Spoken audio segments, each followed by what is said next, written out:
Ora, muito boa tarde a todos e a todas. Vai ser a primeira vez que eu vou falar em português de Portugal, neste caso de Coimbra, aqui na Universidade de Estúdio de Milano. Neste caso, tenho a subida honra de poder chamar a este palco e aqui a esta mesa novamente a minha co-coordenadora deste painel, a colega professora Amina Guerra, da PUC de Minas, para me acompanhar nesta tarefa de abrir as hostilidades na tarde de hoje. Usando as minhas prerrogativas, bem, presumo que toda a gente me conhece, e modéstia à parte, eu sou o João Proença Xavier, neste caso estou a representar a Universidade de Coimbra e a Universidade de Salamanca, e cabe-me receber aqui também a minha colega, que, para além de ser também representante de universidades brasileiras, é também filha de universidades, pelo menos academicamente, italianas. Portanto, vou-lhe endereçar a obrigação de falar italiano nesta mesa, podendo eu, pela primeira vez, no quarto ano consecutivo deste evento em que eu tenho a honra de participar, poder falar na língua de Camões, uma vez que o meu auditório, que aqui estou a ver perfeitamente sorridente, tem 90% de falantes de português e ilustríssimos caros amigos e colegas que entenderão o meu português ou castelhano, se eu assim o fizer, daqui da Universidade receptora e nossa parceira de longa data, a prestigiada, centenária, penso eu já desta vez, a Universidade de Milano, La Statale. Grazie mille, cari colleghi.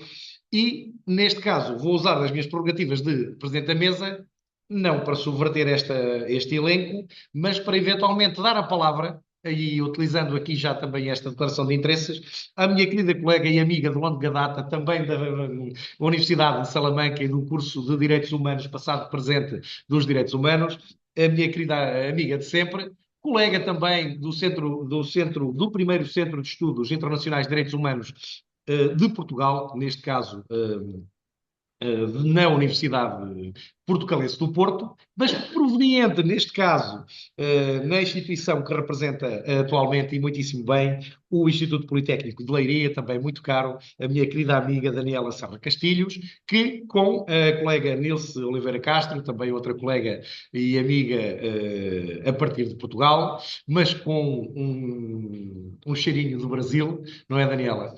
Nos vai falar sobre o meio ambiente como direito social de terceira geração, contributos da contratação pública sustentável na União Europeia. Dizer que é o terceiro evento que temos o prazer de ter esta magnífica conferencista e detentora da cátedra Jean Monnet, neste caso da União Europeia em Portugal. Portanto, os meus parabéns também, mas com pena minha, não presencialmente. Portanto, espero que seja no próximo evento, Daniela, que a gente possa estar juntos para eu poder dar aquele forte abraço. Para 10 minutos, como é a minha obrigação, a sala é sua. Neste caso aqui, temos um auditório cheio e uma sala virtual também cheia de frequência, quase todas as partes do mundo. A sala é sua para 10 minutos. Olá. Inicialmente, muito obrigada pelas palavras. Realmente sinto saudades, é a palavra correta. Eu sinto saudades suas de estar nessa boa companhia de vários membros do Iberjur, mas, sobretudo, de si, que é um amigo mesmo de longa data. Espero vê-lo brevemente. Hoje vou falar, então, deste tema que é o direito ao meio ambiente, como é direito social de terceira geração, e falar um pouco desta contratação pública na União Europeia, mas na sua parte histórica, como ela vem contribuindo para a alteração de alguns paradigmas. O meu cronômetro não está, já está. Peraí, desculpe, eu tenho um cronômetro pessoal para não ir muito além do que devo. Portanto, nesta temática, hoje vivemos um contexto marcado por uma intensificação sem precedentes da crise ambiental, as alterações climáticas, a degradação de ecossistemas e a perda acelerada da biodiversidade, mas também os próprios fundamentos do nosso modelo de desenvolvimento econômico e social. Estamos, então, perante um desafio estrutural que exige respostas integradas a longo prazo. Este cenário, então, conduz a uma profunda reconfiguração do papel do direito no que respeita à proteção de bens jurídicos de natureza coletiva. Como não é novidade, falo dessa afirmação do direito social de terceira geração. E é precisamente neste quadro dos direitos de terceira geração que falo do meio ambiente como um bem jurídico coletivo essencial. A proteção do meio ambiente constitui um pressuposto indispensável para a efetivação de outros direitos fundamentais. E cabe ao Estado assumir os deveres de planeamento, intervenção, promoção de políticas públicas sempre orientadas para a sustentabilidade. É nesse contexto em que a contratação pública adquire especial relevância. Enquanto grande consumidor de bens, serviços e obras, né, o Estado dispõe de uma capacidade significativa para influenciar o mercado através das suas decisões de compra. A integração de critérios ambientais nas suas decisões, não só de critérios ambientais, mas de inovação e sustentabilidade nos procedimentos da contratação pública, permite transformar apenas princípios jurídicos abstratos em práticas concretas de impacto real na proteção do meio ambiente. A contratação pública, então, se pode dizer que passa a ser um instrumento estratégico de governação sustentável, que reflete um valioso instrumento para a concretização do meio ambiente como direito social de terceira geração, tema que justifica a análise deste trabalho e também é o objetivo deste congresso. Então, se fala que dessa evolução da contratação pública de mera eficiência administrativa para um momento de estratégia para para a sustentabilidade ambiental.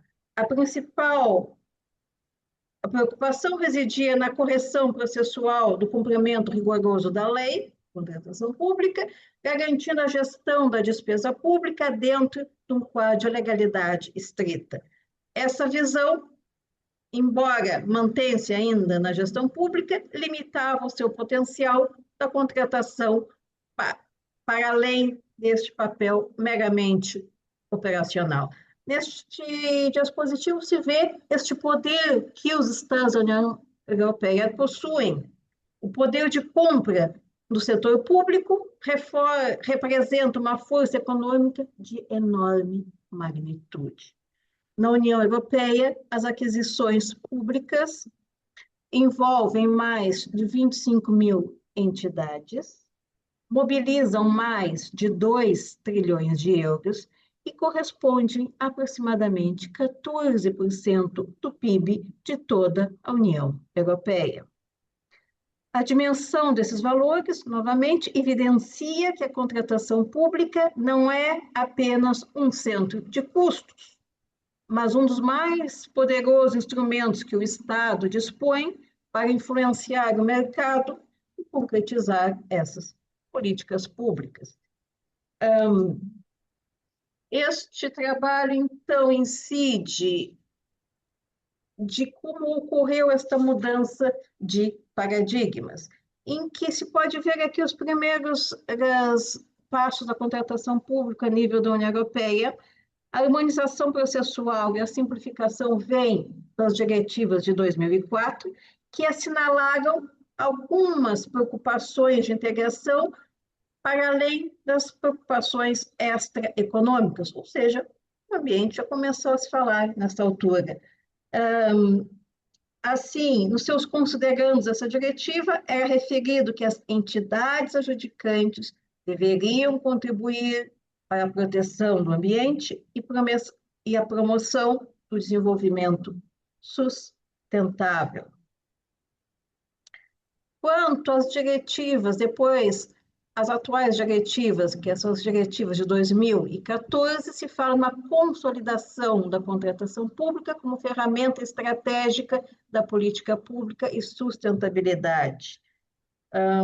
Essas diretivas surgem no rescaldo da crise financeira de 2008, 2011 e depois no âmbito da estratégia Europa 2020.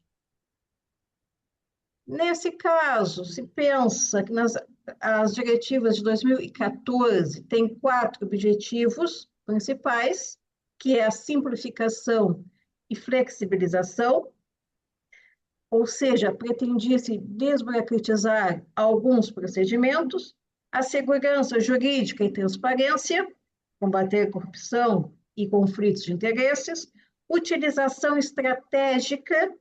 Aqui, esse objetivo foi central, promovendo o uso da contratação pública para atingir essas metas sociais, ambientais, e assim transformando a despesa pública num investimento com impacto societal, e além dos apoios às pequenas empresas. Daqui, então, se verifica que houve uma grande mudança do paradigma, do conceito de contratação pública estratégica, não é um diploma distinto ou ramo autônomo do direito, mas sim uma nova forma de olhar a utilização da contratação pública, que representa uma aplicação inteligente e intencional das regras existentes, com o objetivo de otimizar os recursos públicos e aperfeiçoar esses resultados. Então, se fala da abordagem tradicional e atual abordagem estratégica, em que esses estados são obrigados a utilizar a contratação pública para atingir fins para além do que meramente contratar, são objetivos a longo prazo.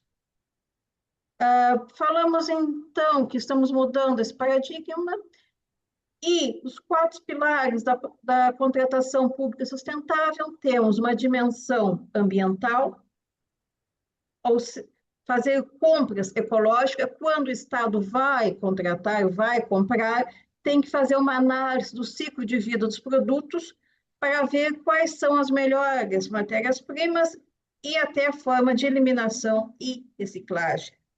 Há uma dimensão social também, que a contratação pública vem promover objetivos sociais, a dimensão econômica e da inovação.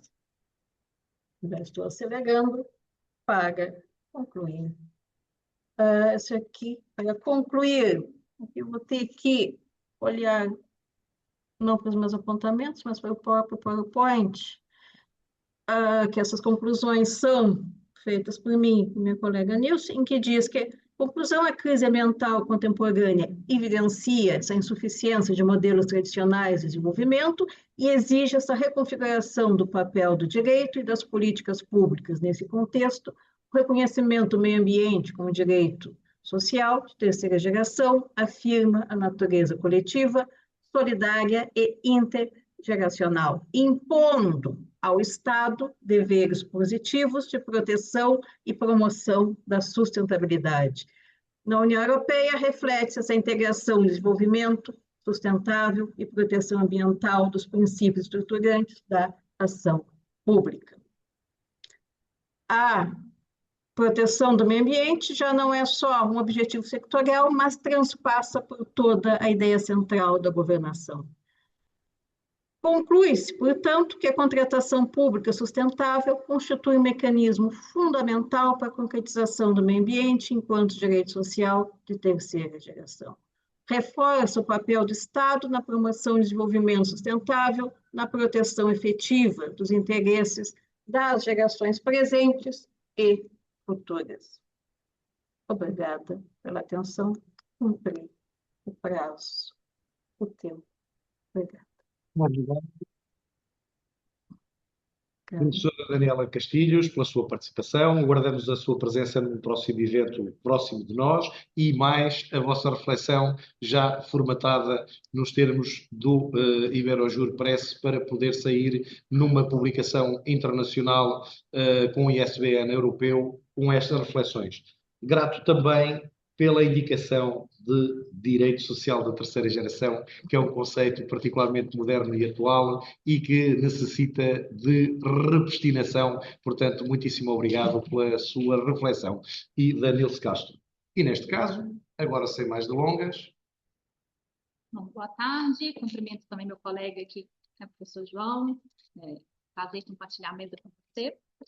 Vamos dar seguimento, chamando a próxima colega a se apresentar, Cora Isai Monteiro da Silva Agino, da Universidade Federal Fluminense, que vai falar sobre os direitos sociais e o Pacto Estadual do Ibitipoca, Brasil, os conflitos sociais e a precarização das relações de trabalho. Seja bem-vinda, você terá 10 minutos a partir do início. Eu queria um PowerPoint para a Daniela. Vai compartilhar? Oi? Eu enviei um PowerPoint para a Daniela, ela vai compartilhar. Daniela não, André. Vamos ver. Sim, podem compartilhar. Eu mandei por e-mail que falaram para mandar, mas eu tenho no pendrive também. Você achar melhor. Deixa eu ver aqui. Tá aberto também? Você que pega o pendrive? Acho que é melhor, melhor. Tá, tá.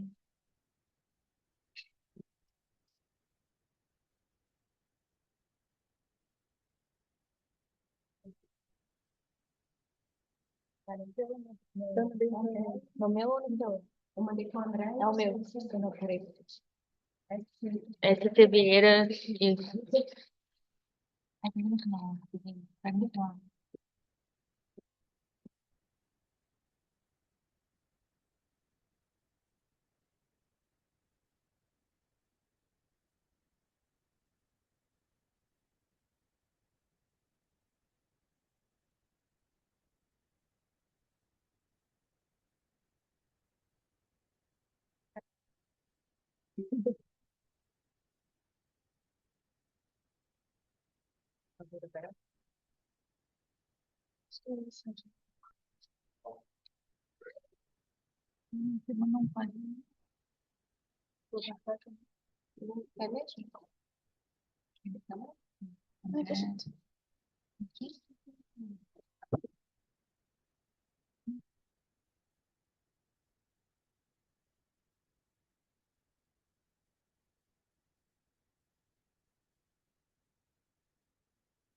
Não faz, você podia ter tem um monte de coisa para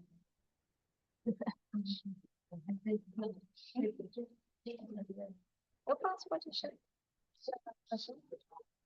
Fica tranquilo. Pessoal, tá vendo?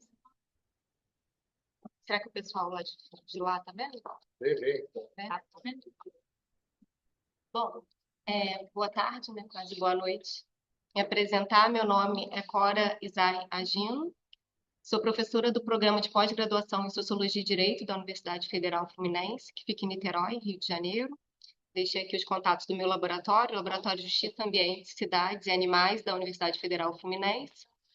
E essa é uma pesquisa, na época eu era professora da Federal de Juiz de Fora, né? Eu tinha feito um outro concurso e a gente tem um investimento da FAPEMIG que financiou essa pesquisa, né?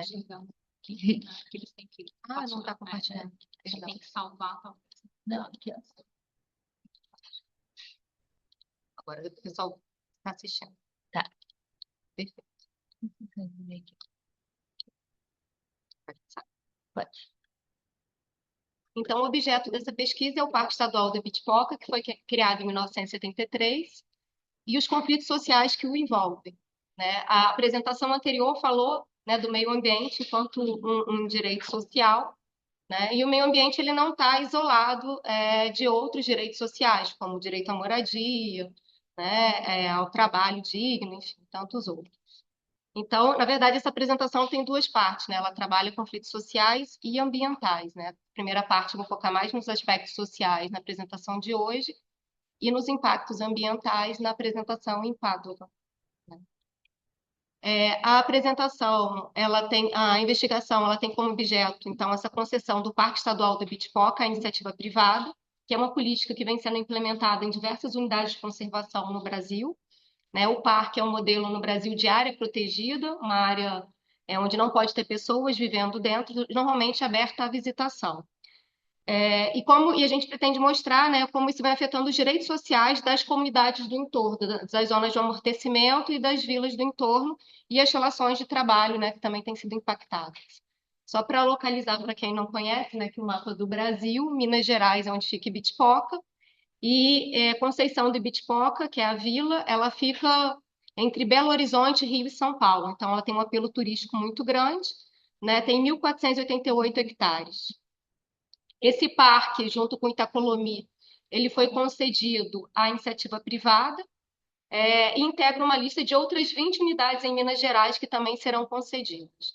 Né? Por um lado, há todo um debate acerca do papel do Estado. O papel do Estado ele estaria livre de tarefas como zelar pelas bilheterias e outras funções administrativas, mas, por outro lado, uma lógica privatista, né, que se organiza a partir do lucro, poderia vir a afetar as relações sociais do parque e do seu entorno.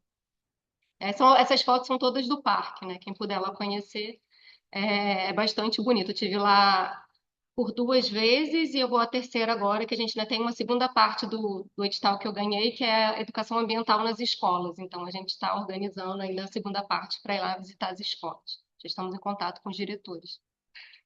Então, o objetivo é estudar o processo de concessão do parque à iniciativa privada e observar os possíveis impactos sociais e ambientais, né, que são todas as espécies do parque, inclusive o lobo-guará, que é uma espécie protegida, né, em extinção, que é uma área endêmica ali no parque.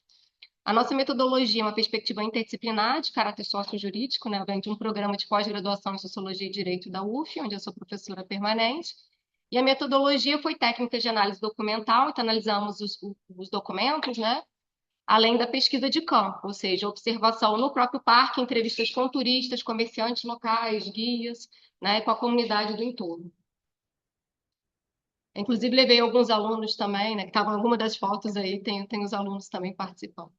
O referencial teórico que eu utilizo também é sócio-jurídico, né, desde o Henri Axeraldi, que trabalha conflitos socioambientais, o Diegues, que trabalha a ideia do parque, a Marta Irving, né, e a Raquel Valejo Rezende, que é de Ibitipoca e trabalha também sobre a questão do parque e o turismo. Vou focar mais nos resultados e discussões, né? Em dezembro de 2022, o parque ele passou pelo processo de concessão à iniciativa privada. Tem toda uma complexidade nisso que depois eu vou abordar na apresentação mais em Pádua, né? Que, enfim, teve uma ação civil pública do Ministério Público, falta de transparência. Ao final, ele foi leiloado por R$ 3.519.000 pelo prazo de 30 anos, ele junto com Itacolomi, 2 parques. Parece muito dinheiro, mas é pouco, né? Porque é um parque que ele arrecadava em um ano, basicamente, mais de 1 milhão, né, antes da pandemia. A concessão teve início em 2023, que foi quando a gente começou a pesquisa, e atualmente a empresa Parquetura administra o parque, que é a mesma empresa que administra diversos outros parques, como Chapada dos Veadeiros, Parque Nacional do Itatiaia, que eu também tenho uma pesquisa lá, que é minha orientanda de mestrado, que está fazendo a pesquisa de campo. E aí, alguns impactos sociais que a gente já observou, né? Uma pressão no que se refere ao aumento do número de turistas, desde a concessão, no próprio conselho, a Parquetur, como fez em Itatiaia, como faz em quase todos os parques, ela afirma a necessidade de levar mais turismo para dentro do parque, né? Mesmo que isso tenha mais impacto ambiental e às vezes social, porque a Vila de Ibitipoca, não sei se alguém conhece, ela é bem pequena. Cada vez mais guias de fora, assim como empresas de ecoturismo de fora da região. Inclusive, os guias locais foram contra a concessão do parque para a iniciativa privada. Os moradores passaram a não ter acesso gratuito aos feriados e finais de semana, né, que aí atinge também um outro direito social, que é o direito ao lazer. Eles têm direito somente à meia entrada, mas para uma família, né, de muitas pessoas fica um valor um pouco alto, né, dadas as condições da população. Houve também um aumento do valor do ingresso, passou a R$ 34 por dia, né? São 3 trilhas que o parque apresenta, então normalmente as pessoas vão para ficar 2 ou 3 dias. Então, para uma família numerosa também, é um valor um pouco alto, né, para as pessoas da região.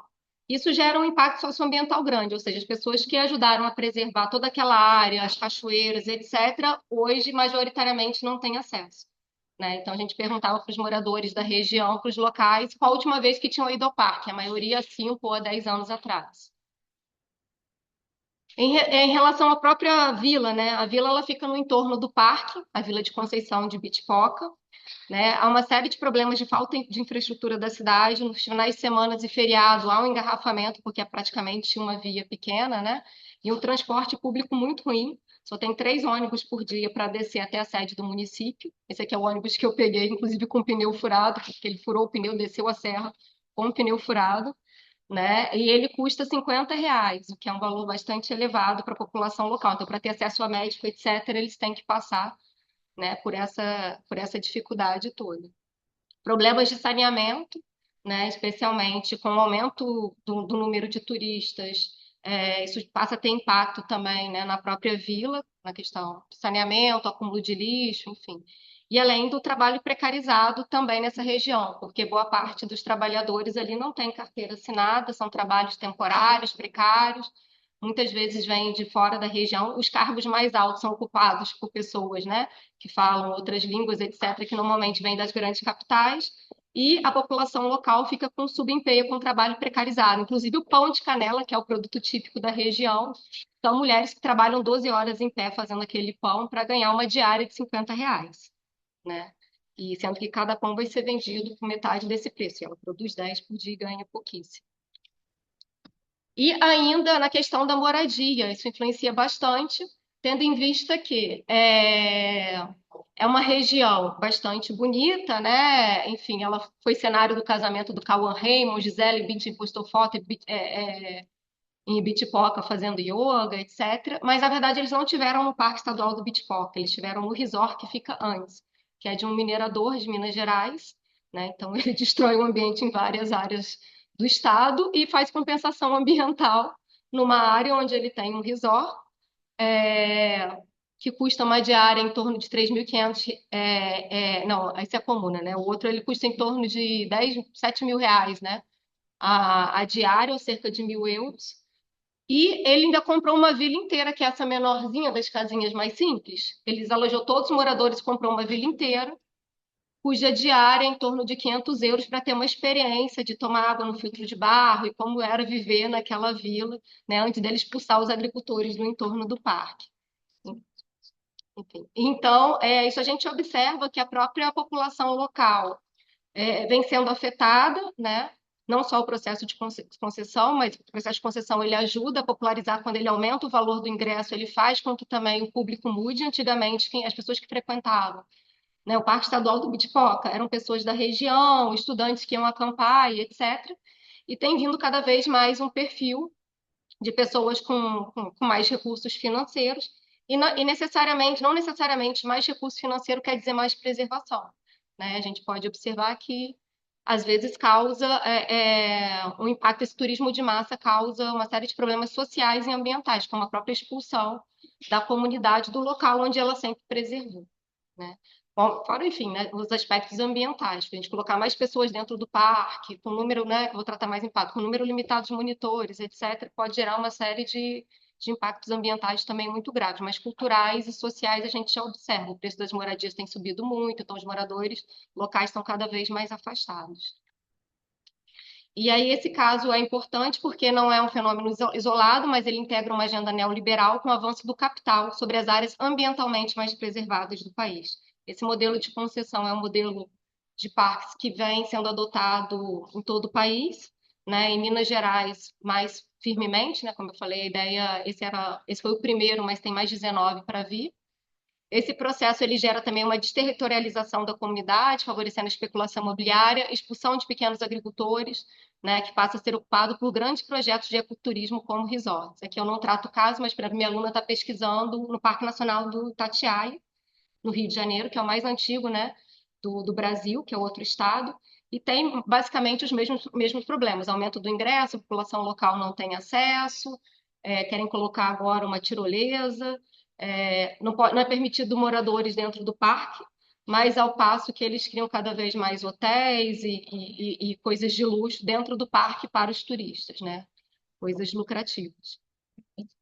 Tá. Então, esse fenômeno tem trazido graves consequências sociais e ambientais. Eu só trago aqui um alerta, então, da concessão dessas unidades de conservação, né, que traz bastante problemas, porque é uma área, né, que normalmente a gente tem um interesse público, né, de preservação do meio ambiente, o que passa a ser o principal é o lucro, né, e não o meio ambiente e as relações sociais e culturais. Então, é isso. Muito obrigada. Obrigada, professora Cora. Me chamou a atenção só um ponto de contato, né? Levando em consideração que a gente está nesses diálogos transdisciplinares, é que na Itália eu tenho visto recentemente mudanças com relação à cobrança para você entrar em igrejas que antes eram gratuitas. Então, isso toca também, né, a questão dos direitos sociais, e eles usam duas justificativas centrais, que é para você limitar o turismo de massa com essas cobranças e aumentar a arrecadação para fazer as manutenções. Mas aí também né, o debate de quem é que vai poder aceder ou não, né? Sim, É um então é um debate super assim, interessante. até que tipo de turistas queremos ou não. Exato. Obrigada pela contribuição.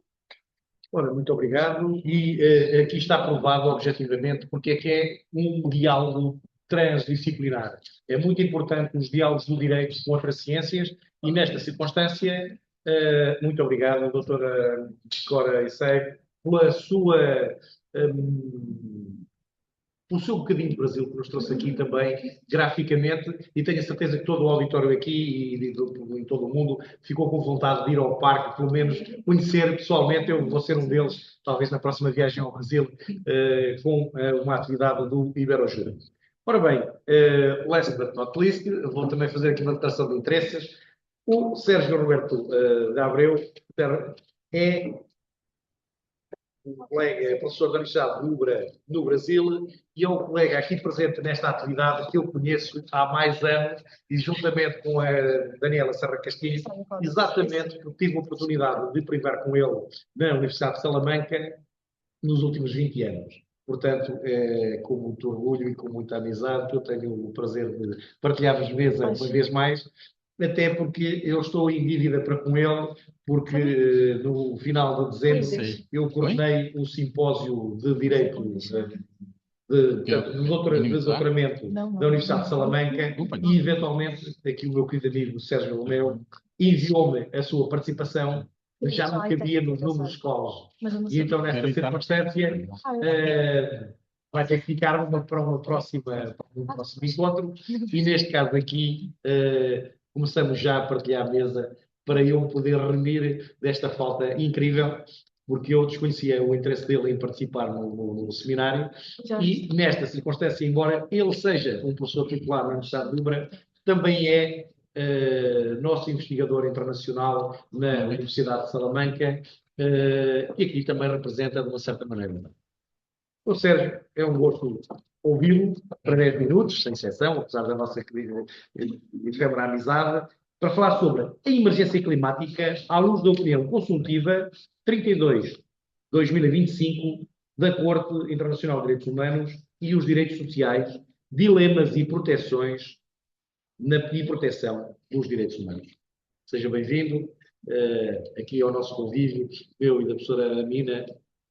Será um gosto poder contar com a sua partilha e a sua reflexão, que penso que faz parte também da investigação a apresentar futuramente na Universidade de Salamanca e no artigo que a gente espera também ver completo neste livro que sairá aqui com a chancela da Universidade de Milão e do Iberojur.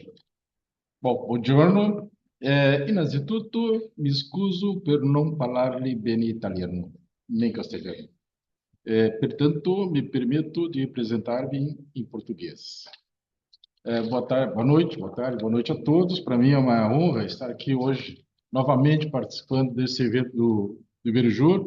Quero fazer uma saudação aos organizadores, professor Alessandro Boscati, professora Denise Fincato, e em especial o professor Fábio Veiga, que é o presidente do Iberojur, e a nossa mesa, que acompanha esse trabalho, que são os nossos diletos amigos de tantas outras jornadas de trabalho. Bom, o meu tema é emergência climática à luz da opinião consultiva número 32 da Corte Interamericana de Direitos Humanos e os direitos sociais, dilemas e proteção dos direitos humanos. Claro que esse é um estudo que está em andamento. Meu nome é Sérgio Roberto de Abreu, sou professor da Universidade Luterana do Brasil, e a relevância desse tema está justamente porque a crise climática não é apenas um desafio ambiental, mas é uma questão central dos direitos humanos, com implicações profundas para a justiça social e a proteção dos mais vulneráveis. Então, a crise climática ela tem parecido, né, e os seus efeitos em várias áreas, né, que são os eventos extremos, tempestades, secas, ondas de calor intensas, a elevação do mar, que ameaça as costas dos estados e provoca deslocamento de populações vulneráveis, a desertificação, que leva à perda de terras produtivas e biodiversidade crítica, e, finalmente, a questão dos direitos humanos, com comprometimento direto dos direitos econômicos, sociais e culturais e a dignidade da pessoa humana.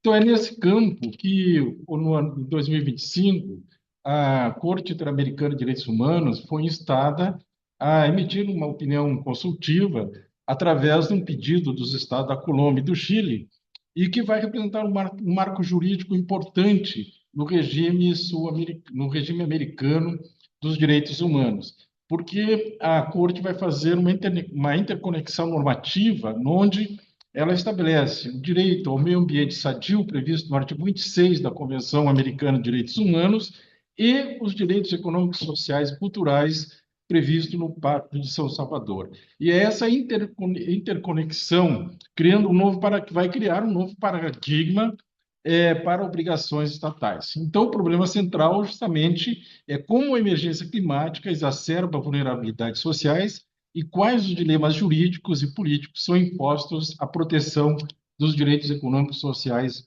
e culturais. Qual é a evolução da jurisdição, da jurisprudência da Corte, né? Inicialmente, ela não tratava a questão do meio ambiente, não era um espaço para discutir questões envolvendo ao direito ao meio ambiente. Mas, a partir da opinião consultiva no 23 de 2017, a Corte virou o jogo, fazendo uma conexão entre o direito ao meio ambiente e aos direitos específicos, como direito à vida, à integridade física e à moradia, etc.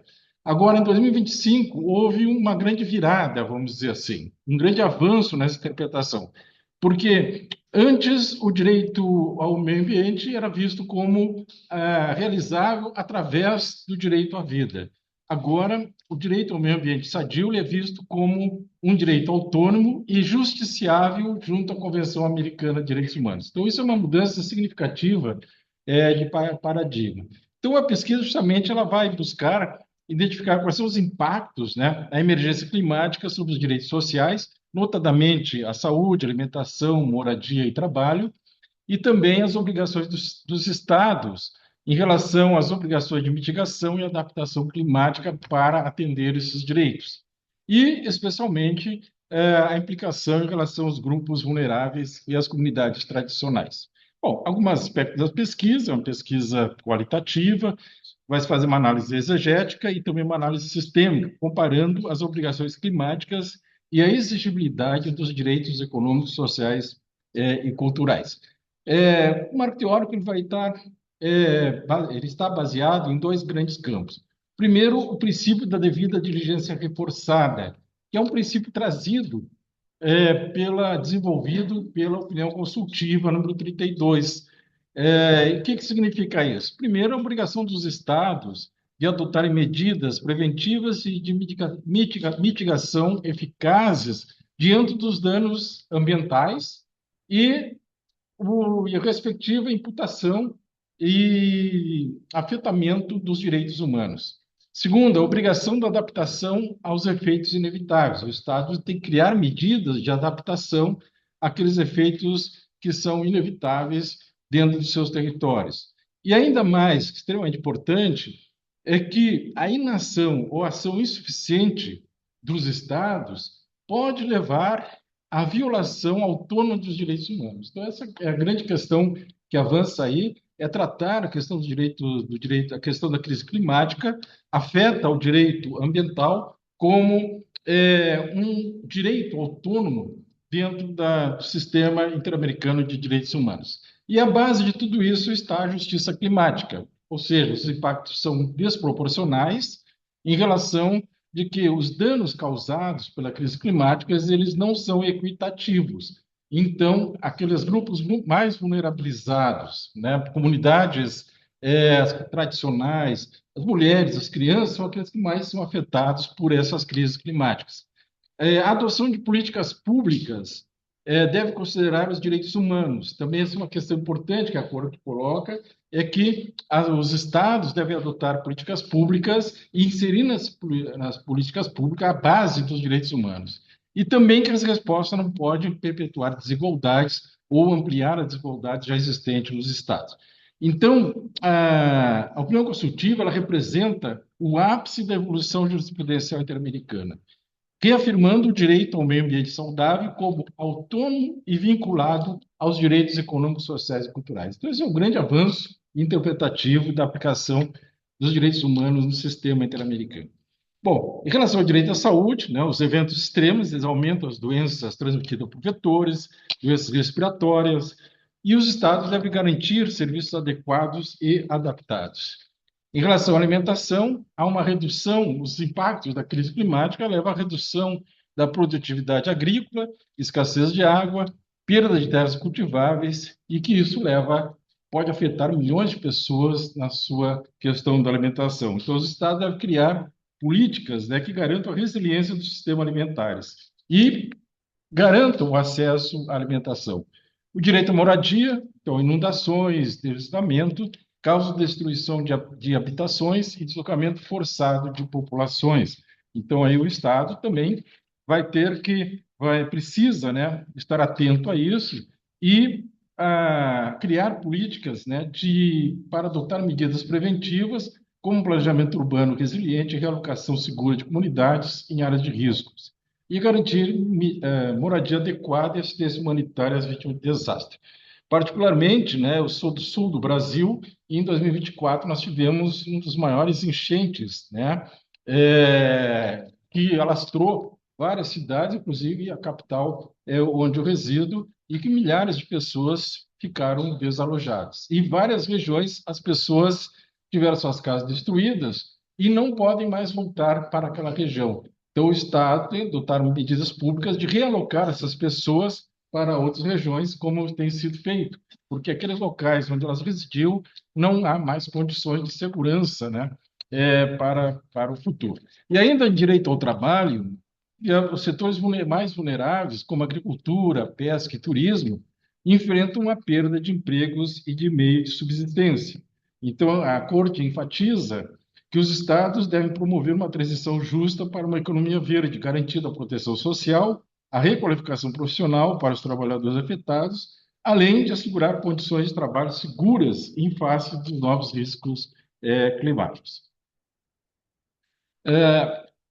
Quais caminhos, né, de proteção para esses direitos? Então, integração da perspectiva de direitos humanos, ou seja, incorporar definitivamente nas políticas públicas a questão de direitos humanos, com políticas climáticas de mitigação e adaptação, fortalecimento da participação, principalmente daqueles grupos mais prejudicados, investimentos em adaptação, recursos para adaptação para a proteção dos direitos econômicos, sociais e culturais, uma transição justa e cooperação internacional, buscando, né, o financiamento adequado. Ou seja, a Corte ela exerce um poder normativo e simbólico como um farol jurídico, né, tornando a litigância climática muito mais viável em toda a América Latina. Isso vai forçar uma mudança de paradigma de como os Estados abordam as questões ambientais e climáticas, estabelecendo padrões mínimos de proteção dos direitos econômicos e sociais. Então, a guisa de conclusão, já se pode ter algumas questões da implicância, né, da opinião consultiva, que vai transformar dilemas em oportunidades. Ou seja, a proteção dos direitos econômicos, sociais e culturais passam a ser um imperativo climático. A inação ou ação insuficiente do Estado constitui violação autônoma de direitos sociais. Esse novo marco jurídico, ele estabelece diretrizes claras para orientar as políticas públicas e a atuação do sistema de justiça. E ainda, o desafio é transformar dilemas em oportunidades para construir uma sociedade mais justa, equitativa, resiliente frente à emergência climática. E, para finalizar, né, é importante sempre ter um pensamento conclusivo. Esse autor ainda não desconhecido, está perdido pelas IAs.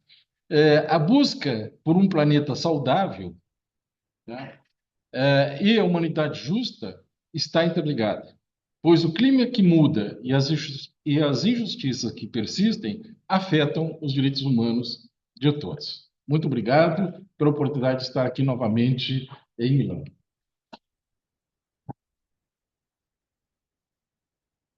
Muito obrigado, professor Sérgio. É um prazer recebê-lo, a casa é sua, e neste caso agradecer-lhe penhoradamente o facto de trazer também uma visão da Corte Ibero-Americana de Direitos Humanos, neste caso aqui para a Europa, que muito precisa também de bons passos na América Latina e não soft law. Portanto, esta ideia é uma boa informação, uma boa pesquisa e uma boa notificação para a Europa começar a tomar atenção a que os tratados internacionais de direitos humanos incorporados nas nossas constituições já não são mais soft law e são efetivamente para cumprir. Portanto, não vêm só más notícias das Américas, vêm também boas. Portanto, muito obrigado por ser emissário desta reflexão tão pungente e importante. Muitíssimo obrigado. Obrigado. Ora bem. Dando continuidade, vamos chamar Rafael Bruno Cassiano de Moraes, da Pontifícia Universidade Católica do Paraná, que irá falar sobre tecnologia e segurança pública, o papel das cidades inteligentes na proteção dos direitos humanos. Seja bem-vindo. Deixa eu Esperar 10 minutos. tentar colocar o slide dele.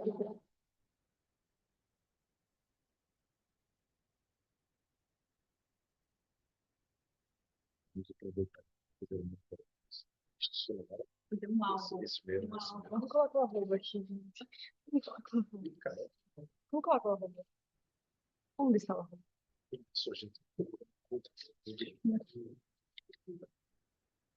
O arroba.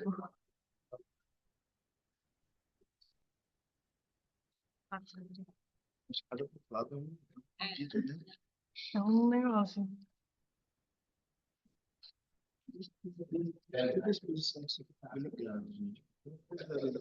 Não faz barulho, a gente acha que eu achei que estava desligado. Também porque faz barulho.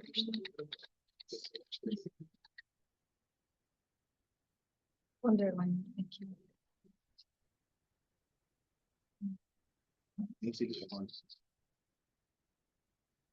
Só vou botar.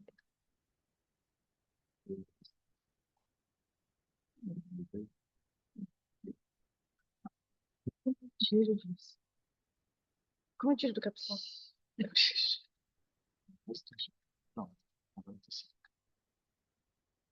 preciso do caps lock agora. Você quer ou não? Eu quero Aqui é o a caps, primeira. ó.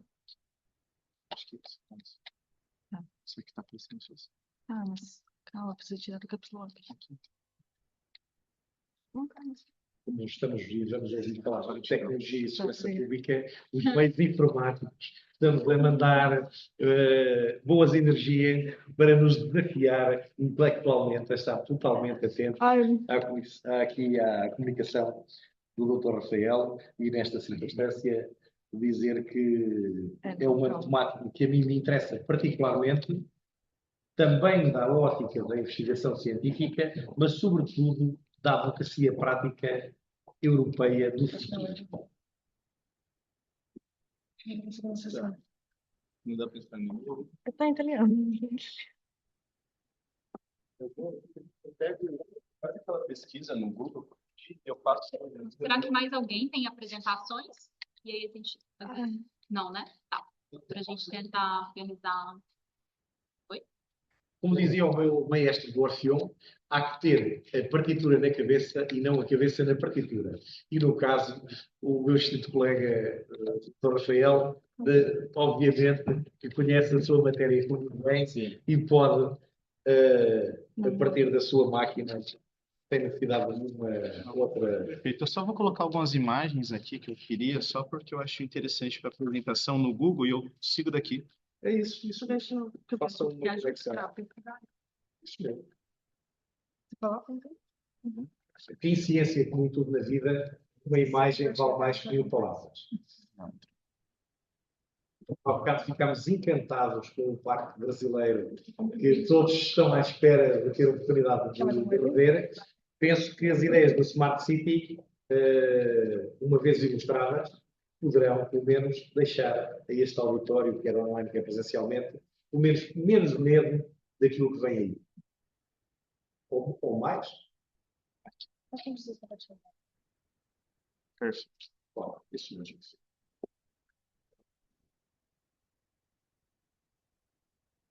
Posso iniciar? Sim, Tá compartilhando? Não sei se vocês conseguem ouvir. Só de casa talvez não, mas... Bom, pessoal, boa tarde. Meu nome é Rafael Moraes. Vou fazer as apresentações rápidas aqui.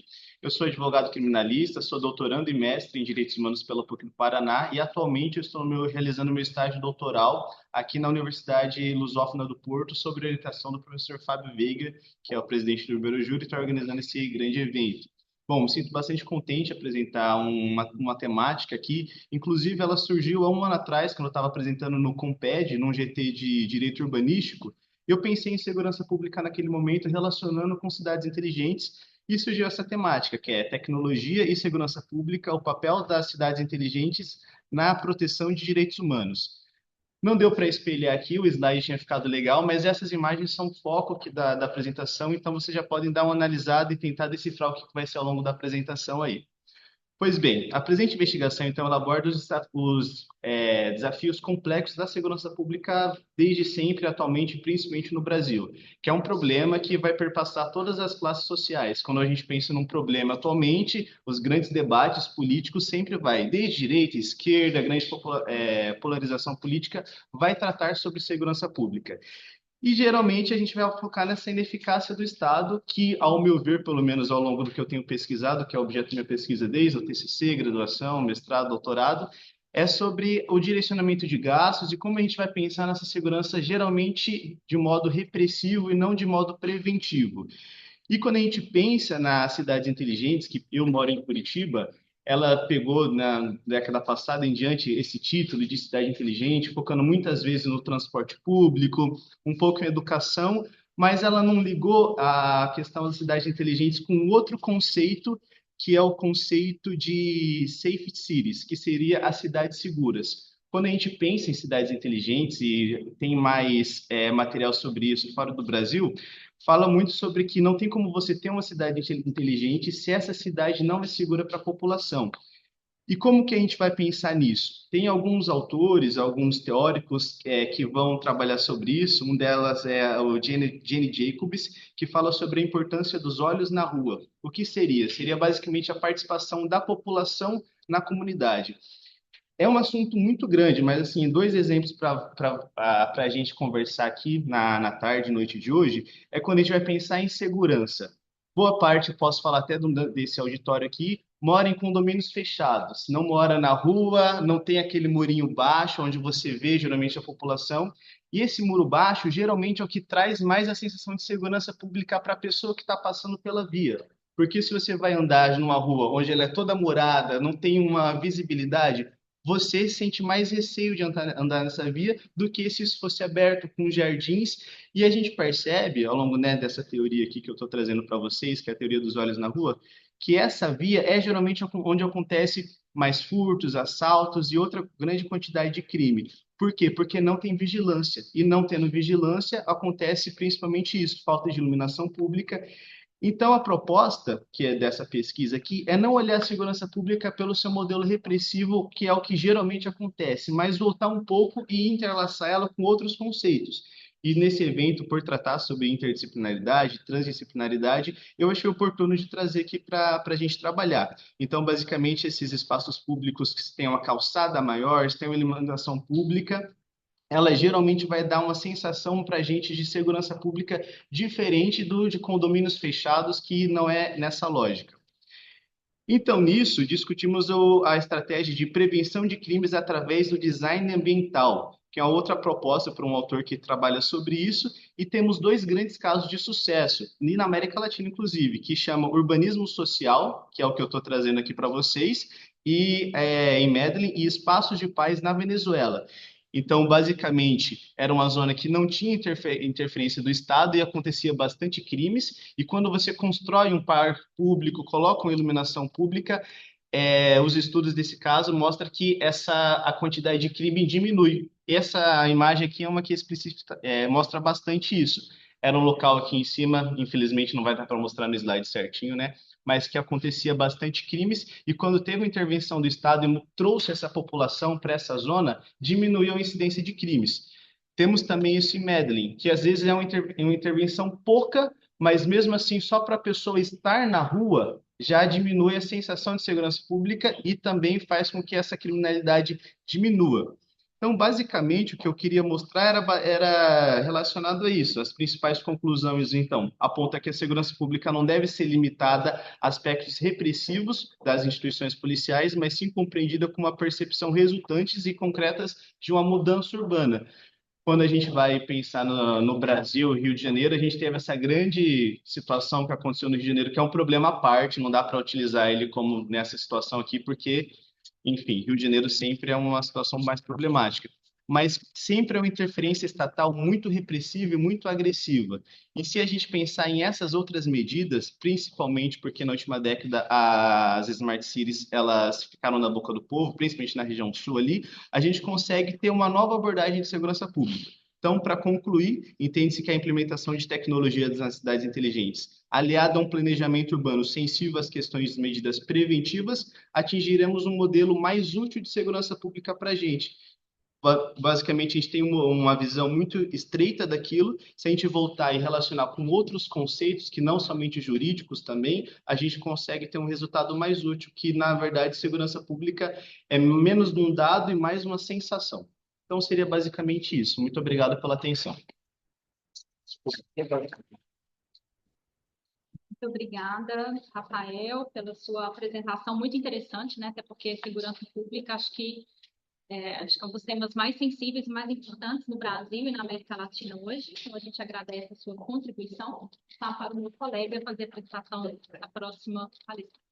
Muitíssimo obrigado, ainda mais por se adjudicar aqui ao tempo necessário para esta comunicação, e para aproveitar, vou pedir à Simone Maris que possa tomar lugar aqui nesta mesa com a maior brevidade para, a partir da representação e da afiliação da Faculdade de Direito da Universidade de Lisboa, em Portugal, nos falar sobre trabalhadores imigrantes indocumentados e a efetividade dos direitos sociais em Portugal, omissão administrativa e vulnerabilidade laboral. Um tema com maior premência, que penso que terá todo o interesse para este auditório, uma vez que, para além de uma investigadora doutoral, tem como representante uma colega advogada especialista nesta matéria.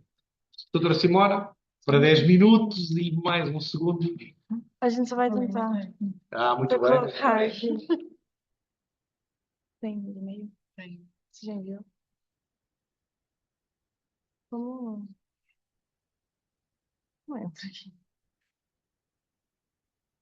Uma prova que, na realidade, na advocacia e no direito, a arma tecnológica mais importante é uma caneta e um papel. Portanto, nunca se esqueçam disto quando vierem fazer as vossas apresentações aqui em qualquer parte do mundo.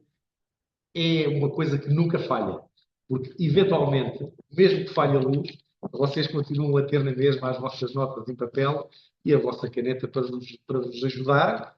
Eu sei que é isso que eu faço todos os dias quando me dirijo à faculdade para dar aulas aos meus alunos, e, objetivamente, apesar dos quadros já serem digitais, e inequivocamente é imprescindível para eu assinar a minha entrada nos processos em tribunal. Se não tiver uma caneta, Eu posso estar completamente registado digitalmente, mas não há maneira do sistema me biometrizar, e graças a Deus, eu acho que a minha assinatura ainda vale mais do que a minha imagem.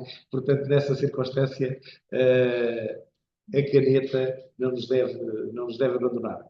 Talvez numa próxima, daqui a 10 anos, em edições 16ª e 15ª deste Congresso, e alguns transnacionais, a caneta possa já ser uma caneta virtual, eventualmente. De qualquer das maneiras, eu acho que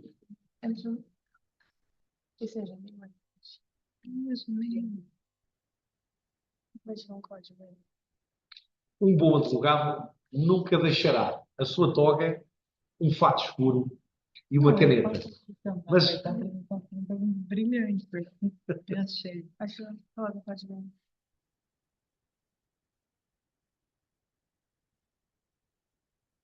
encontrar um conteúdo cientificamente inédito numa página pessoal é particularmente difícil, sobretudo se, naturalmente, como me acontece a mim, Tem certeza? nas nossas páginas existem vários compartimentos. Uns relativos ao saber e ao saber da universidade e da investigação, e outro ao saber executar, e neste caso à atividade liberal. Ambos sigilosos, portanto, quando há necessidade de abrir, é preciso um conjunto de códigos bastante complexo para a gente conseguir descobrir os segredos da ciência. Como diria o Carlos Sagan, os segredos do universo.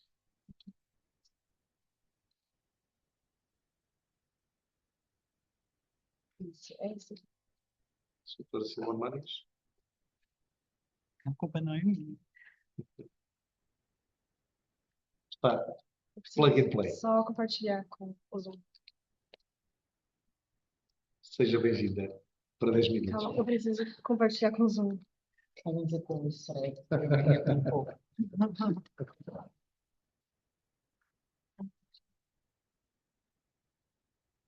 Peço a todos que desculpem o rigor, mas tem que ser assim porque a universidade tem uma hora para fechar. E a partir de determinado horário vão-nos desligar completamente os meios digitais para fazer as nossas apresentações e, naturalmente, este trabalho foi gizado para toda a gente falar exatamente ao mesmo tempo, apresentar os seus artigos e fazer o teaser necessário para todos lermos o livro que sairá daqui e que ficará para todo sempre nas bases de dados internacionais e para todos os colegas e interessados mundiais poderão perceber as horas, centenas de horas, dezenas de horas de trabalho que é organizar um evento internacional consecutivamente com esta excelência ao longo destes anos todos. Simone, bem-vinda para 10 minutos e meio. 11. Bom, obrigada a todos pela presença. Fico muito honrada em estar aqui com o Iberojus novamente. Vou me poupar a apresentação porque meu desafio é conseguir terminar essa apresentação em 10 minutos. Já fui muito auxiliada, parece que até combinada pela professora querida Zélia, a colega também Lília, o professor Sérgio também antecipou um pouquinho dos tópicos, porque eu fui um pouco audaciosa. A gente vai aqui, eu convido vocês a refletir e caminhar por alguns ramos do direito que estão interligados sempre, porque eu sou uma pessoa muito interdisciplinar. Costumam perguntar qual a minha área do direito: é conflito normativo, casos difíceis, derrotabilidade, interpretação normativa, e é isso. Como advogada internacional, acabo atuando em diversas áreas do direito, também com imigração. Já tive alguns casos pro bonos que envolvem refugiados, por exemplo, uma mulher do Camarões que conseguiu, né, sair do país onde tinha um conflito civil, ainda tem, entre os... esqueci o nome agora. Boys e o governo local. Então, assim, aqui tem várias dicotomias, desde os imigrantes que vêm de forma regulamentada, eu não gosto da palavra legalizada, como disse a professora Nieves, que eu tive a oportunidade de conhecer, belíssima apresentação no Porto.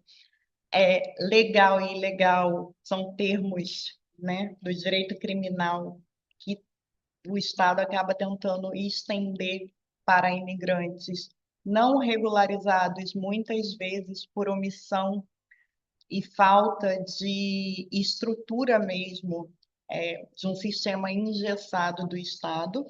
Então, eu sempre tento juntar minha vida acadêmica com a minha vida prática, e essa situação aqui, essa situação prática, ela é uma gotinha na ponta do oceano. Mas eu vou convidar vocês a assistir um pequeno vídeo, uma animação do que eu vivi na minha vida.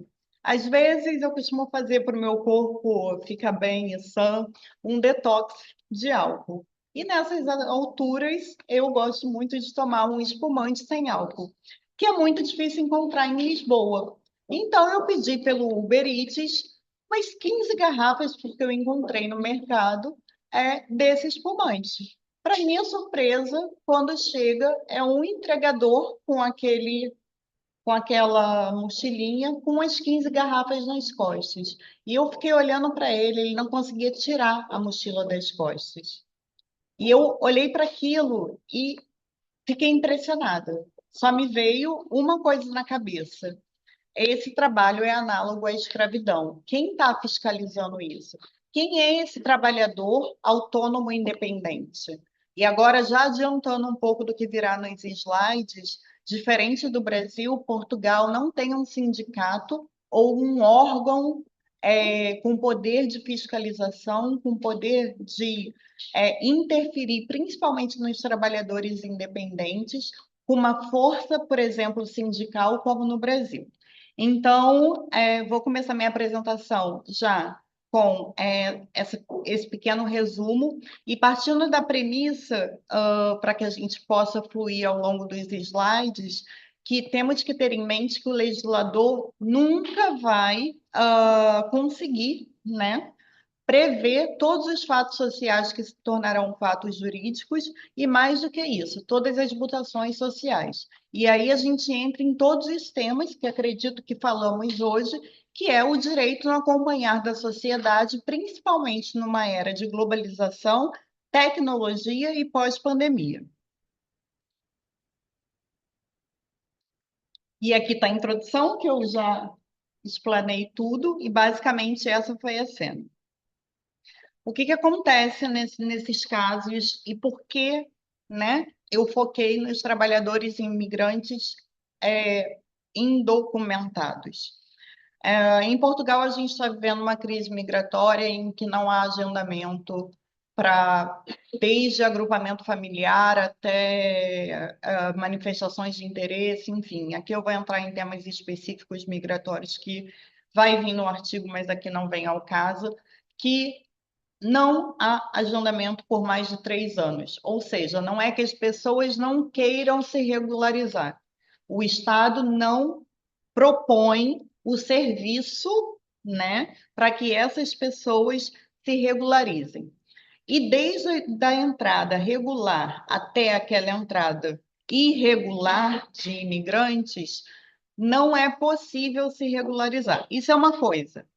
A outra coisa é eu olhar para esse indivíduo, para esse cidadão, para essa pessoa humana e criminalizar, marginalizar ou mesmo tirar o acesso dela a direitos sociais, direitos fundamentais por conta da situação migratória dela. O que eu estou querendo dizer com isso? Nos últimos meses, digamos, anos, a Segurança Social, por exemplo, passou a apenas fornecer o número da Segurança Social para trabalhadores que tivessem agendamento no órgão migratório. E eu estou falando de 3 anos sem agendamento. Com isso, o trabalhador que está sem o documento, quando eu falo trabalhador indocumentado, eu estou me referindo ao trabalhador sem o documento de migração, sem estar regular, né, diante do direito migratório.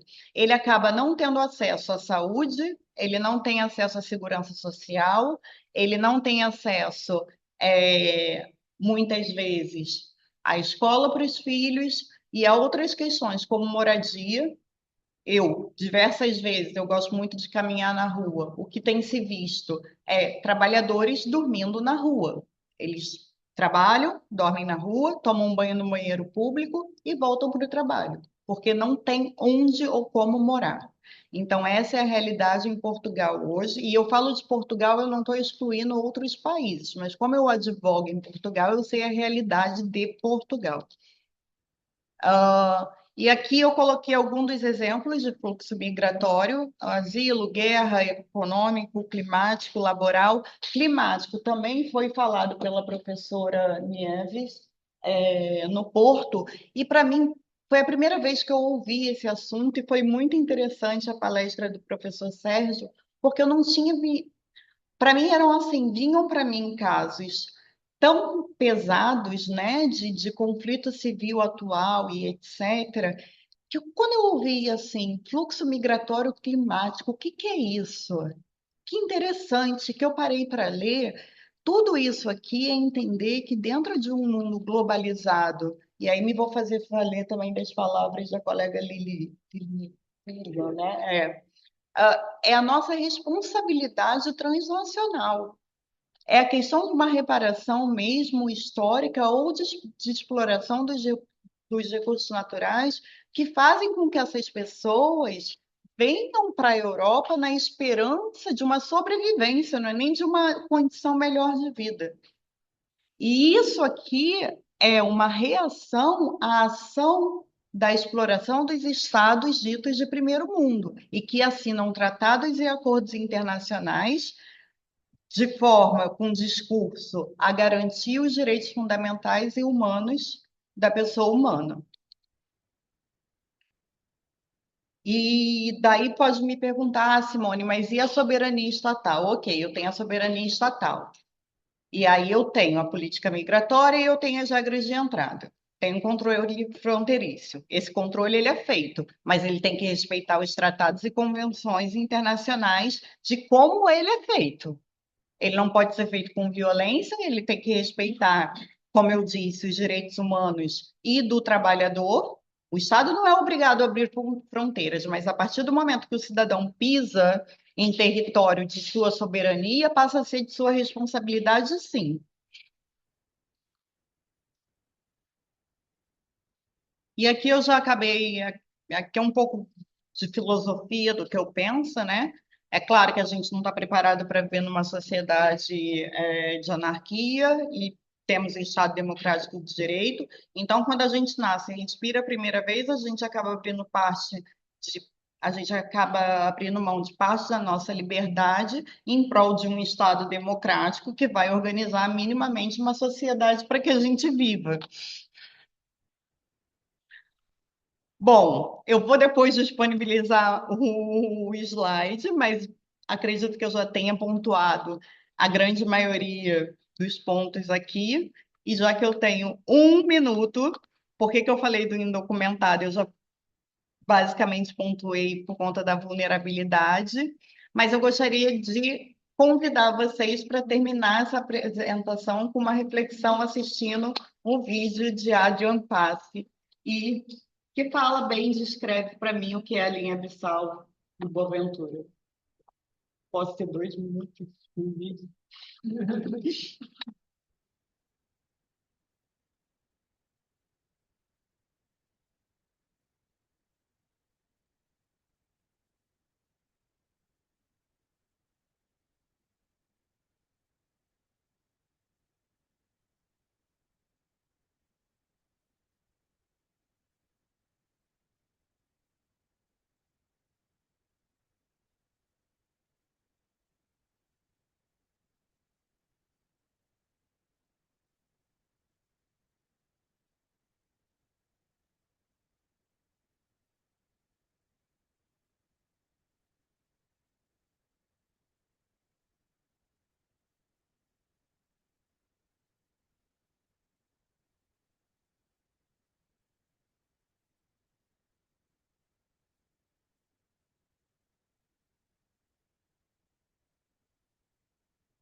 Bom, eu chego realmente a me emocionar, mas cidadãos não escolhem o solo que vão nascer.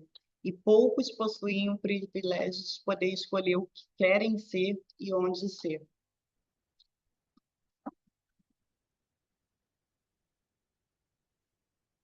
Obrigado, doutora Simone Muniz. Justifiquei o vídeo. Na realidade, uma imagem com mais que palavras, e nesta circunstância, sem mais delongas, vou passar a palavra à minha companheira de mesa e de jornada de hoje, para chamar.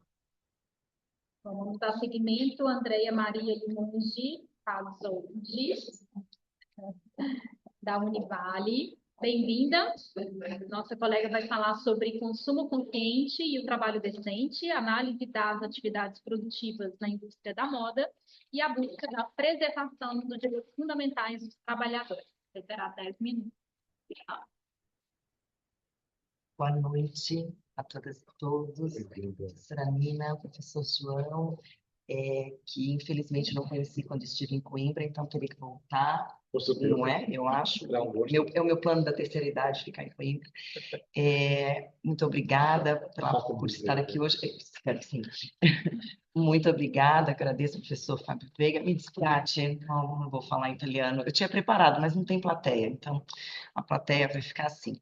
Bom, eu sou Andréa, sou juíza do trabalho em Santa Catarina e professora e doutoranda na Univale.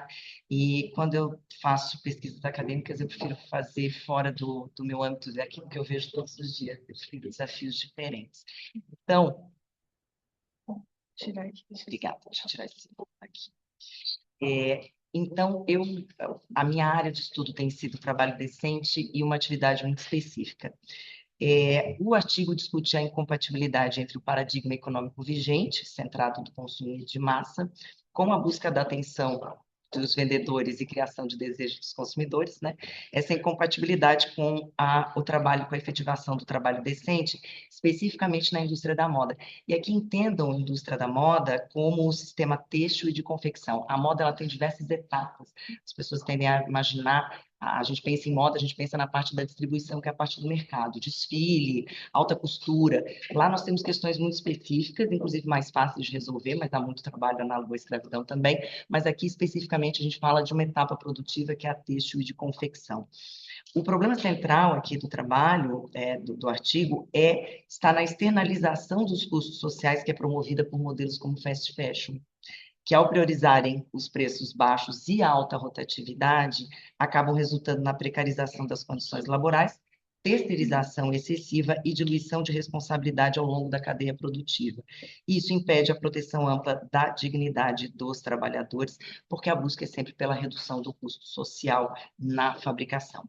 O objeto do estudo é analisar criticamente as interrelações entre trabalho decente, consumo consciente, terceirização e governança, visando discutir os desafios e alternativas para a garantia de direitos fundamentais dos trabalhadores e promoção de modelos de produção e consumo socialmente responsáveis. Na verdade, eu também busco sempre trazer um convite à reflexão para nós, como consumidoras e consumidores.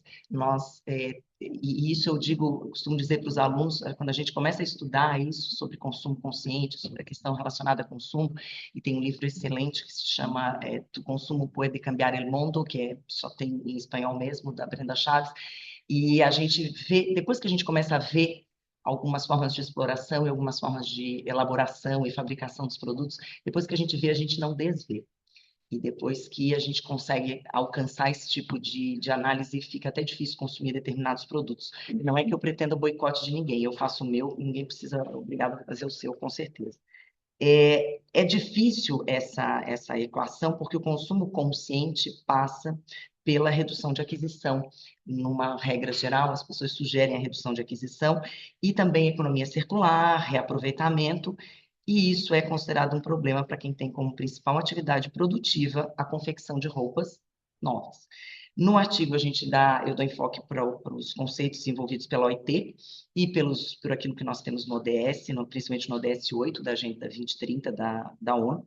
E é importante aqui ressaltar que o conceito de trabalho decente, o lavoro dignitoso, vai além da remuneração justa e abrange condições dignas, seguras e saudáveis, proteção social, igualdade de oportunidades e respeito à dignidade do trabalhador. E aqui a gente se encontra com o meio ambiente, porque meio ambiente também é meio ambiente do trabalho. A terceirização e a fragmentação produtiva, né, o outsourcing, que são comuns no setor da moda nas etapas, favorecem a precarização e dificultam a responsabilização das grandes marcas por violação de direitos trabalhistas. Elas se autodenominam compradoras, então as empresas ficam fora da... E essa é a questão, a responsabilidade de toda a cadeia produtiva. E então, nós temos que, inclusive um exemplo disso, não sei se conhecem, eu também demorei a saber, porque isso não é tão amplamente informado, em 2013, 2013, teve o desabamento do edifício Rana Plaza, em Bangladesh. Lá nós tínhamos um banco, um shopping center e mais de 20 confecções, todas produzindo para grandes marcas. Nesse caso, não tinha a Zara, mas é muito comum que tenha, mas tinha a Benetton, por exemplo, que é daqui. Tinha a Primark, tinha a... Esqueci, várias conhecidas. E um dia antes, o engenheiro avisou do perigo de desabamento do prédio. O banco foi evacuado, o shopping center foi todo evacuado, todos os trabalhadores dispensados. As confecções obrigaram os trabalhadores a irem. Morreram 1.133 trabalhadores de confecção e foram feridos mais de 2.500. Então, depois que a gente sabe disso, a gente pensa no assunto, e a própria EIT trouxe isso na 105ª sessão da Conferência Internacional do Trabalho, em 2016, e debateu sobre o trabalho decente nas cadeias de abastecimento mundiais, justamente por esse problema de violação de direitos trabalhistas nos elos terceirizados. E vejam, a gente está falando de uma atividade que traz em torno de 30 milhões de trabalhadores por todo o mundo, e predominantemente mulheres, e que tem lugares como Bangladesh e Camboja, com muita gente trabalhando, que são países com baixo índice de desenvolvimento humano. É importante a gente estabelecer que a responsabilidade pela promoção do trabalho decente deve ser compartilhada entre empresas, governos e consumidores, porque nós podemos, com as nossas escolhas, fomentar ou combater esse problema, e não estou dizendo para a gente parar de comprar de forma alguma.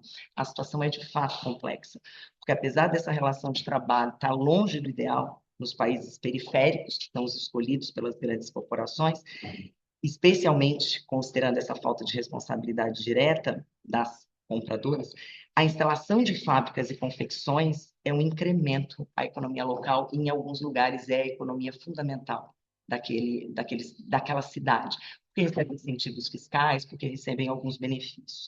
Então, o que eu pretendo demonstrar é que o consumo consciente vem como um instrumento fundamental de pressão social, podendo influenciar práticas empresariais e fomentar a adoção de mecanismos de governança corporativa que assegurem transparência, ética e respeito aos direitos humanos ao longo de toda a cadeia produtiva. Existem alternativas como a slow fashion, valorização do existente, economia circular, que são apontados como caminhos viáveis para romper com essa lógica de exploração e promover uma transição justa para modelos sustentáveis, mas a gente sabe que isso nem sempre vai resolver o problema da exploração, porque com baixa produção, se mantidos os preços baixos também para o consumidor, a tendência é de redução de empregos e de salários. Quando a gente compra uma coisa muito barata, vocês pensem que em algum lugar alguém está sendo explorado para que isso seja tão barato. Tem alguém perdendo muito. E não é a Nike, não é a Primark, não é a Adidas, não são as grandes que estão perdendo. Em algum lugar alguém está perdendo muito, e normalmente são as mulheres trabalhadoras, e inclusive em alguns lugares crianças trabalhadoras. Mas não há como passar por mudanças sem uma alteração de sistema de distribuição das atividades e regulamentação dos países isoladamente. Para o trabalho de Pádua, eu falo mais da questão transnacional, como é que a gente pode trabalhar isso, porque esses estados têm sua própria regulamentação, e alguns estados regulamentação muito pouca e fiscalização menor ainda. Nós, no Brasil, já tivemos fiscalização, temos tido muitas autuações de trabalho em condições análogas à escravidão, inclusive para essas grandes marcas, mas no Brasil nós temos responsabilidade da tomadora de serviços na contratação por terceirização, coisa que não acontece em muitos países, e na Europa não acontece. Então, é com isso que nós temos que trabalhar. O próprio fato... Atualmente nós temos já vou terminar. Já temos os consumidores mais jovens com um pouco mais de conscientização e preocupação com a origem das suas roupas, pensando mais em sustentabilidade, mas a pressão pelo consumo ela é sempre muito forte. O acesso fácil a toda e qualquer roupa pela globalização, especialmente na distribuição dos produtos, contribui para a expansão do consumo baseado no desejo e não na necessidade, e eu não estou me eximindo disso, eu também consumo por desejo, não por necessidade. A fragmentação da cadeia deixa o trabalhador sem saber exatamente todo o processo do qual ele faz parte. Isso é uma coisa muito importante, você não saber para que você está contribuindo. Várias pessoas em vários países fazendo a mesma coisa sem saber que o outro está fazendo e para que isso contribui e o quanto que cada um está ganhando para fazer aquele trabalho. Então, é importante que a gente tenha uma regulamentação. É necessário, então, um plano de ação que seja efetivo, para que se altere o paradigma, mantendo os empregos e não aumentando ainda mais a vulnerabilidade de alguns povos, ou seja, transição justa, utilizada para o meio ambiente, que também se aplica para o meio ambiente.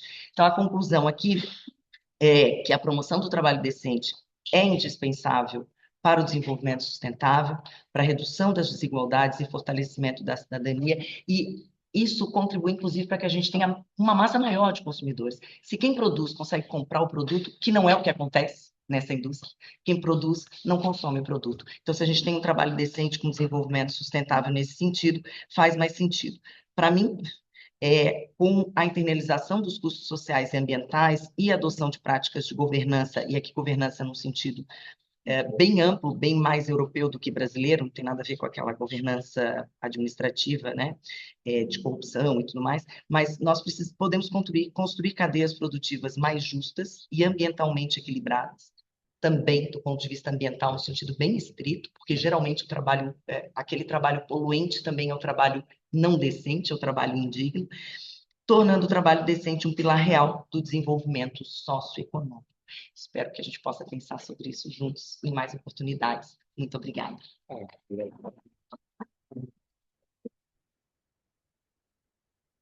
Bem, obrigada, professora Andréia, dá seguimento. Ora bem, muitíssimo obrigado. Eu vou aproveitar aqui para chamar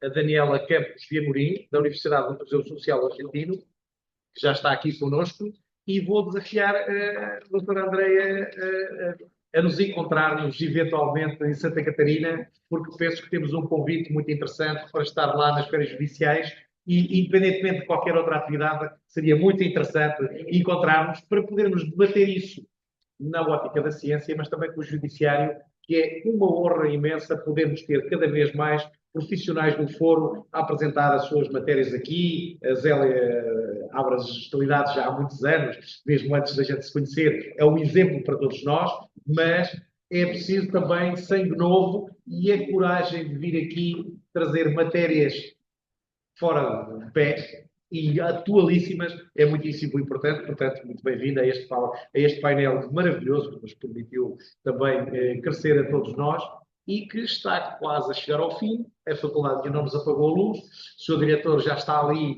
a fazer os últimos apuros, mas Daniela Campos Amorim, da Universidade do Museu Social Argentino, tem mesmo os seus justos e merecidos 10 minutos para nos falar sobre o trabalho, justamente, o trabalho sem rosto, sem voz, a dignidade humana na era dos algoritmos. Doutora, bem-vinda. A fala é sua para 10 minutos. Boa noite a todos. Boa noite a todos. Cumprimento a mesa na pessoa do professor Fábio Veiga, que sempre nos abrilhanta com excelentes eventos pelo Iberojuro, o qual também tive a oportunidade de ano passado estarmos em Roma e hoje em Milão, Parma e Pádua. Me chamo Daniela Campos, sou de Goiânia, sou advogada criminalista, sou especialista pela Universidade de Coimbra, pela bioética e também pela Universidade de Salamanca, em penal e processo penal, mestre em criminologia pela UCES e doutora pela Universidade do Museu Argentino. É uma honra poder estar aqui hoje para a gente trabalhar o trabalho sem rosto, direito sem voz. O que a gente precisa nessa era dos algoritmos trabalhar sobre a dignidade da pessoa humana. Vivemos num momento histórico marcado por grandes rupturas. A tecnologia, especialmente a inteligência artificial e a gestão dos algoritmos, tem trazido para a gente hoje o que antes era visivelmente o ambiente de trabalho, o chefe, o contrato, o horário, os honorários, agora se dissolvem em interfaces digitais, pontuações, métricas, avaliações e códigos invisíveis. Temos que os próprios algoritmos estão contratando pessoas para trabalharem. E é justamente nessa dissolução que nasce o fenômeno que analiso no meu artigo, o trabalhador sem rosto. Um sujeito que, mesmo realizando atividades essenciais, torna-se invisível. Invisível para a legislação, invisível para a proteção social e, muitas vezes, invisíveis para a sociedade. Tradicionalmente, o trabalho que tinha uma identidade não apenas garantia subsistência, mas também criava pertencimento.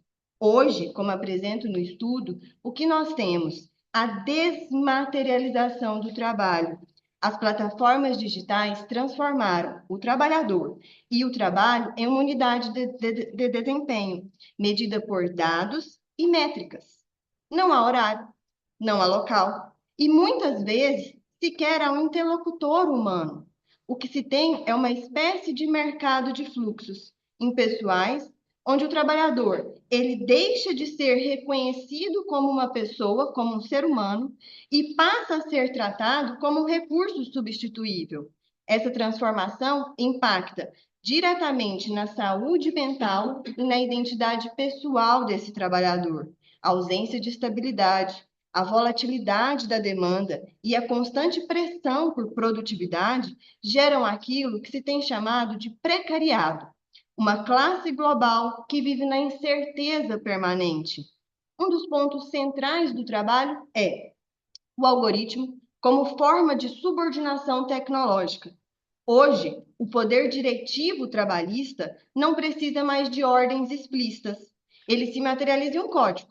O aplicativo diz quando o trabalhador deve se conectar, para onde ir, qual tarefa aceitar, como se comportar e até quando ele deve descansar.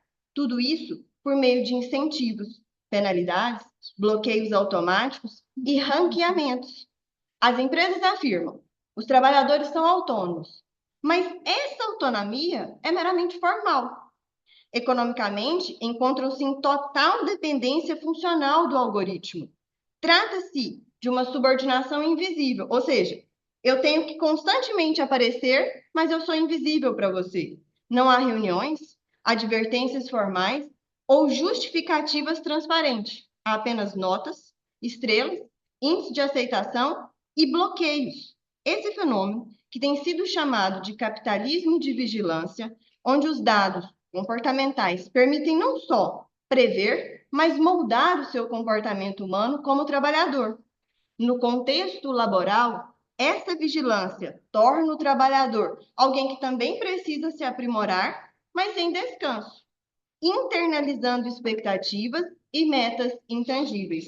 A Justiça do Trabalho já tem até aprimorado essa questão de como que eu vou condenar este algoritmo? Em que empresas eu vou procurar para poder fazer essa penalização? No plano jurídico, o impacto dessa nova configuração é profundo. A Declaração Universal dos Direitos Humanos trabalha e afirma que todo trabalhador tem direito à condição digna de trabalho. Tá, só que a economia das plataformas, esse direito, ele se encontra totalmente fragilizado. Esses trabalhadores, muitas vezes, não têm um salário mínimo delimitado, não têm um 13º, não têm férias, não têm seguridade social, proteção previdenciária ou até amparo de doença. A lógica da eficiência algorítmica acaba convertendo pessoas, seres humanos, em dados. E quando a tecnologia instrumentaliza o ser humano, adverte Luigi Ferrajoli, o que está em risco é a própria dignidade. O problema não está na tecnologia em si, mas no uso que se faz dela. A inteligência artificial poderia ser um instrumento de proteção, poderia ser um instrumento de racionalização adequada, porém, na prática, torna-se um mecanismo de controle e exclusão até dos trabalhadores que não conseguem acessar a este benefício. Outro ponto que se discute no trabalho é: as leis atuais são suficientes para lidar com essa nova perspectiva? O direito do trabalho foi construído com base em presunções humanas, No entanto, a economia digital, essa percepção, essa presença, é substituída por sistemas totalmente automatizados. Não existe legislação clara e unificada para essa nova esfera. Agora, o que a gente propõe no nosso artigo? Que nós podemos, sim, usar a inteligência artificial e a tecnologia, não estamos aqui a rejeitá-la, mas propõe-se o reconhecimento jurídico dessa subordinação algorítmica, ou seja, ainda que o trabalhador opere como autônomo, a dependência técnica e a econômica deve gerar direitos mínimos. Noutro ponto, transparência e auditabilidade desses algoritmos. O trabalhador deve saber por que foi bloqueado, por que foi penalizado ou até rebaixado. E, por fim, responsabilidade solidária dessas plataformas, o qual já está se discutindo no Brasil.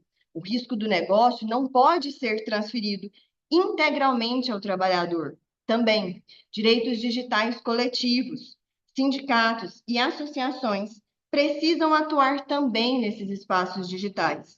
Proteção previdenciária universal. Contribuições devem acompanhar o trabalho, independentemente da forma jurídica do vínculo. Ao longo da história, o direito do trabalho nasceu para limitar um povo. Hoje, esse poder mudou de forma. Ele deixou de ser humano e tornou-se algoritmo. Por fim, o desafio contemporâneo não é apenas atualizar leis, mas reconstruir princípios. O trabalho não pode ser reduzido a uma função programada. O trabalhador não pode ser avaliado apenas por estrelas, métricas e índices de aceitação. A tecnologia não pode ser desculpa para a erosão de direitos humanos fundamentais. A escolha diante de nós é civilizatória. Ou submetemos os algoritmos aos direitos humanos, ou permitimos que os direitos humanos sejam submetidos à lógica dos algoritmos. Que o futuro do trabalho seja digno, que o trabalhador tenha rosto e que seus direitos tenham voz. Muito obrigada.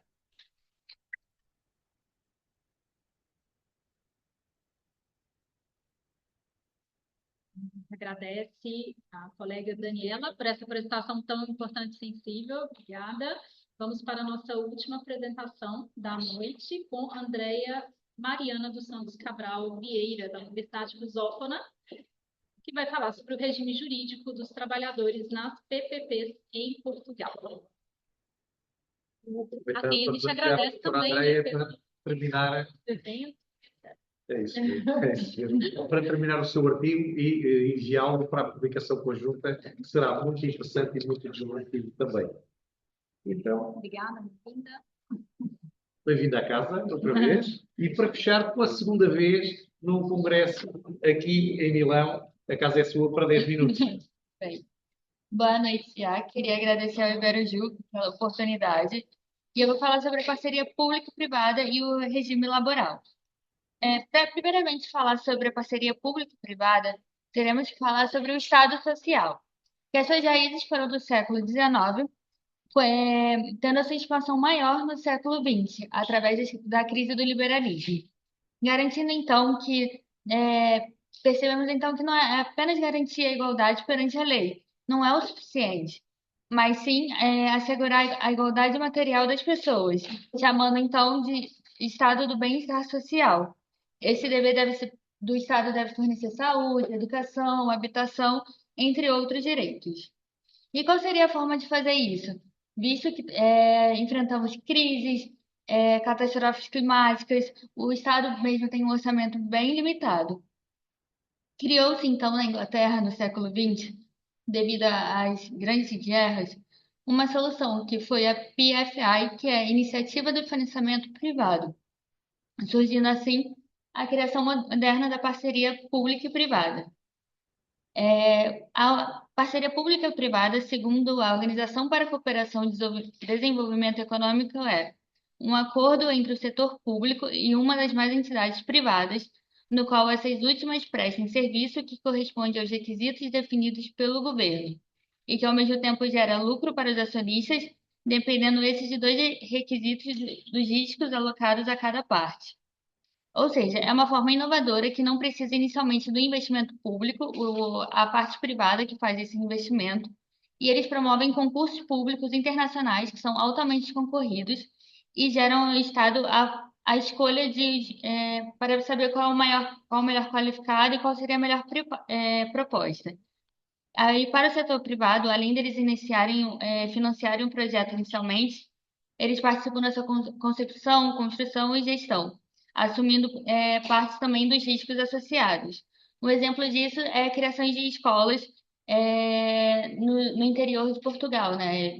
Eu vim do ensino de Portugal e lá tem muitas aldeias que não tem tanta gente assim, não tem tantas crianças mais.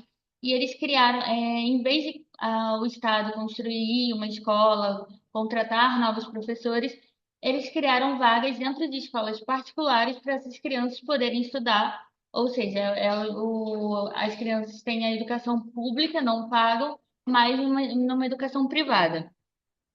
Porém, com isso, devemos ter atenção à falta de transparência, pois passando essa responsabilidade para o setor privado, o Estado não fiscaliza muito e, com isso, há maior possibilidade de corrupção, além dos valores exorbitantes que existem para as obras e promessas irrealistas. A primeira parceria pública-privada que teve em Portugal foi a criação da Ponte 25 de Abril.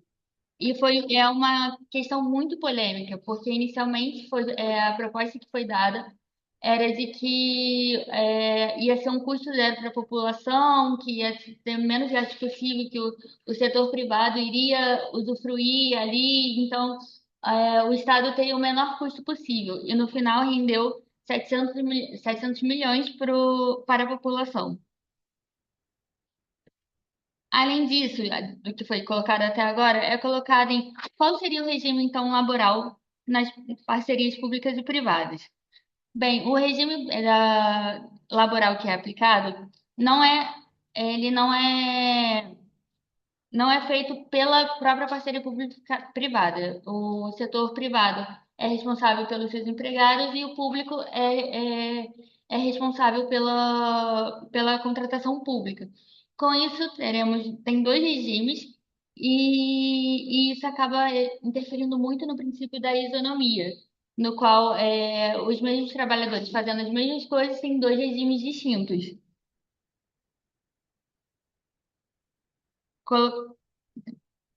Concluindo-se, então, que torna-se essencial refletir sobre as soluções que promovam maior justiça laboral, garantindo que a eficiência econômica das PPPs não seja alcançada à custa da proteção dos direitos dos trabalhadores. Os verdadeiros desafios não estão apenas em recorrer às PPPs, mas em assegurar que estes servem efetivamente o interesse público em todas as suas dimensões.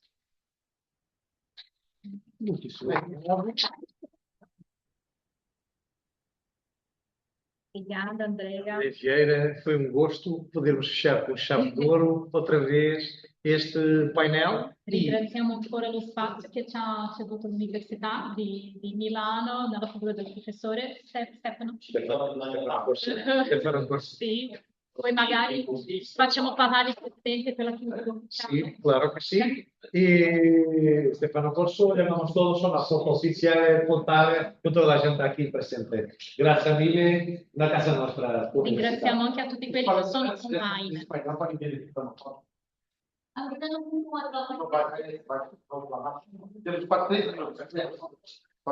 Vai falar uma palavra? Não, depois eu falo. Porque o nome está tomando nome.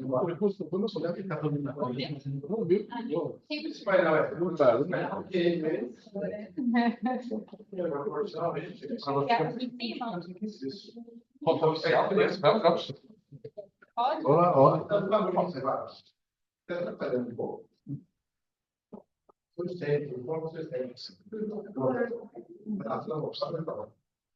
Olá. Tutti, Stefano. Sì. No. Poi,